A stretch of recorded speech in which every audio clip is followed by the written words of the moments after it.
On Tuesday, UN and Arab League Special Envoy Kofi Annan and Syrian President Bashar al-Assad met in Damascus.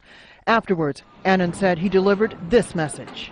I shared with President Assad my assessment that the six-point plan is not being implemented as it must.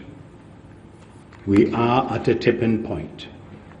The Syrian people do not want their future to be one of bloodshed and division. Yet the killings continue and the abuses are still with us today.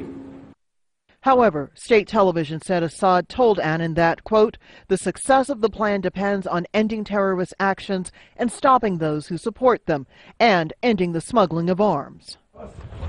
Earlier, there was an indictment of the Syrian government, this from the UN observer team that visited the town outside Homs on Sunday and Monday.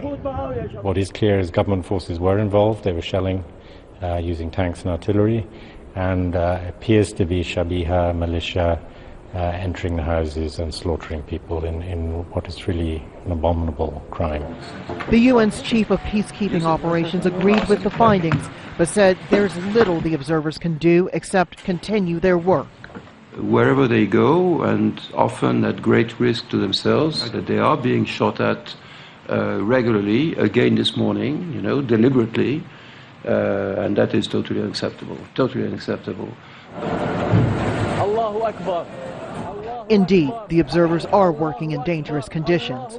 Activists posted pictures online that were said to show government troops and opposition forces continuing to fight, this time in Al-Atarib, where opposition fighters say they killed around 20 soldiers.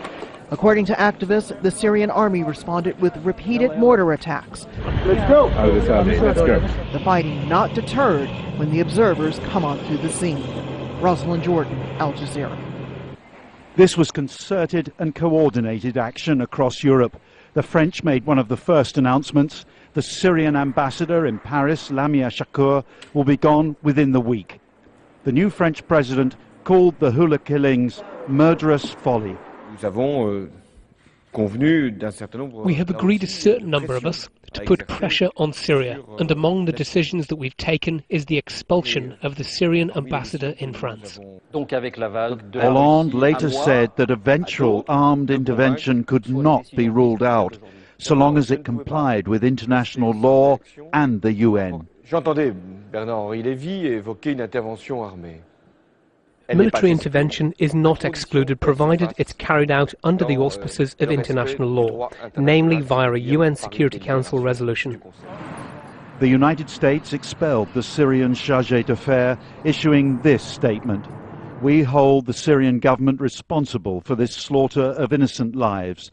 This massacre is the most unambiguous indictment to date of the Syrian government's flagrant violations of its UN Security Council obligations under resolutions 2042 and 2043, along with the regime's ongoing threat to peace and security." Berlin and Rome made similar decisions, along with London. The British Foreign Minister expressed growing concern about the crisis in Syria.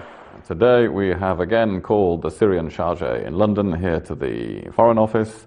He has been given 7 days to leave the country. Other Syrian diplomats will be expelled. 2 other diplomats will be expelled at the same time. And our allies and partners around the world will be taking similar action and announcing it today. Other European Union nations are expected to expel Syrian diplomats. Elsewhere, Canada and Australia have already done so.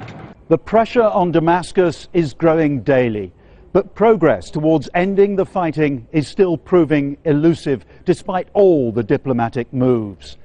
World leaders fear that regional security is now under threat.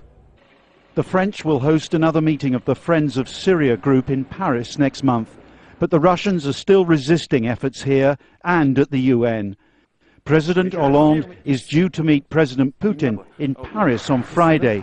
The urgency was reinforced by the French foreign minister, who described President Assad as the assassin of his people. Tim Friend, Al Jazeera, Paris.